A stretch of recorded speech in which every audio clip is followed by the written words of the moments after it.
WBJEE 2025-এর ত্রিকোণমিতির এইটা একটা PYQ। এই প্রশ্নটাতে বলেছে এবির ভ্যালুটা 0 থেকে 3 এর মধ্যে and the equation x² + 4 + 3 cos ax + b = 2x has real solution. বলছে এই ইকুয়েশনটার বাস্তব সমাধান আছে। Then the value of a + b, a + b এর ভ্যালুটা বের করতে হবে। তো এখানে যে ইকুয়েশনটা দিয়ে আছে সেটা হচ্ছে, এবার এই ইকুয়েশনটাকে লেখা যাবে x² - 2x, এই 2xটাকে বাঁ দিকে করে নিলাম, আর 4কে ভেঙে লিখতেছি 1 + 3, তারপর প্লাস 3 cos ax + b = 0। এবার দেখো x² - 2x + 1, এইটাকে লিখবো x - 1 তার হোল স্কোয়ার,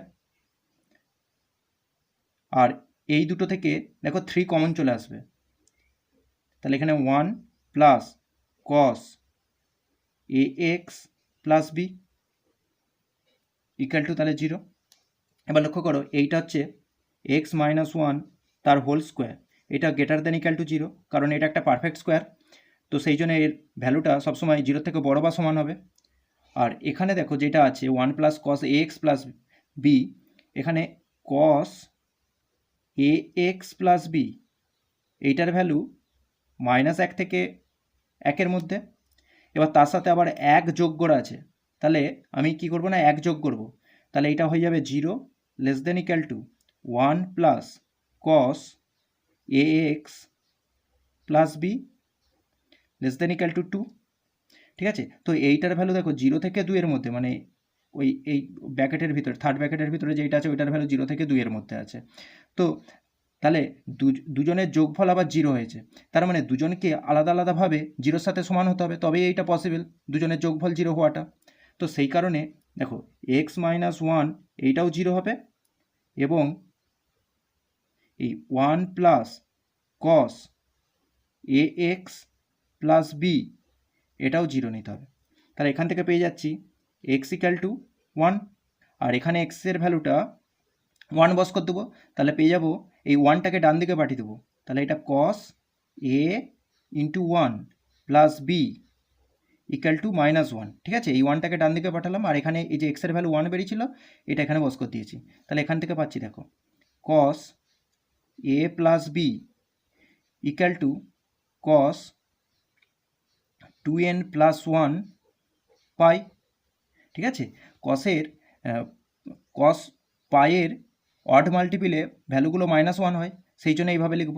অতএব এখান থেকে দেখো a + b পেয়ে যাচ্ছি 2n + 1 পাই।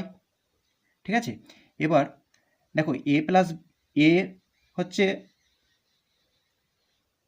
0 থেকে 3-এর মধ্যে, আর প্রশ্নতে দেওয়া ছিল যেভাবে বিও হচ্ছে 0 থেকে 3-এর মধ্যে, এ বি দুজনেই 0 থেকে 3-এর মধ্যে। অতএব তাহলে 0 <= a + b, মানে ভিতরেরটা যোগ করলাম, তাহলে এখানে হয়ে যাবে কত, 3 3 যোগ হয়ে 6, তাহলে a + b এর ভ্যালুটা 0 থেকে 6-এর মধ্যে আসবে।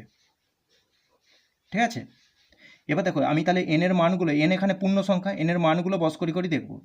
এখান থেকে n এর মান প্রথমে 0 নিচ্ছি, n = 0, n = 0 হলে a + b হয়ে যাবে শুধু পাই, আর পাই মানে তো 3.14, তার মানে এই রেঞ্জের মধ্যে চলে আসছে, তার মানে এইটা হবে। আবার n = যদি 1 নিই, তাহলে a + b এর ভ্যালুটা আসছে, এখানে দেখো 1 বসি, দেখো এটা তাহলে হচ্ছে 3 পাই। 3 পাইয়ের ভ্যালু কিন্তু 9 পয়েন্ট সামথিং আসবে, 9 পয়েন্ট সামথিং, তাই না? 3 পাইয়ের ভ্যালু মানে 3 গুণিত, এটা মানে কি হবে না 3 গুণিত 3.14, তো এটা 9-এর থেকে বড় হয়ে যাবে, তাহলে এই রেঞ্জের মধ্যে আসছে না, তার মানে আর n এর মান 1-এর থেকে আর বড় হতে পারবে না। ঠিক আছে, 1-ও নেওয়া যাবে না, 1-এর থেকে বড়ও নেওয়া যাবে না। ঠিক আছে, আর একবার n এর মানটা -1 বস করে দিচ্ছি, n = -1, তাহলে a + b আসবে -পাই আসবে।